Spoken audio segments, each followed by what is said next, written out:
আমার হুসাইন শহীদ হয়ে গেছে কারবালার ময়দানে, আমি যাইতেছি।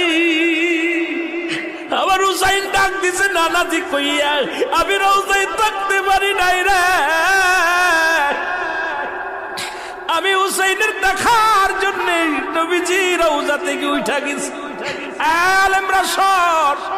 ইবনে আব্বাস বলে আমি স্বপ্নের মধ্যে দেখেছিলাম আমার রাসূল ডাক দে বলে, মক্কা মদিনার মানুষেরা রে আর ঘুমাস না, আর তোরা ঘরের মধ্যে থাকিস না। আমি নবীর রওজায় ঘুমাইতে পারি নাই, কান্না সহ্য করতে পারি নাই।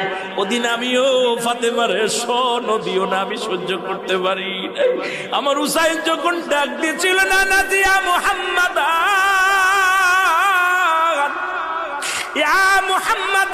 যেদিন ডাক দিয়েছিল রে, সেদিন আমি নবী রওজা থেকে পাগলের মতো উঠে কারবালা পর্যন্ত চলে গিয়ে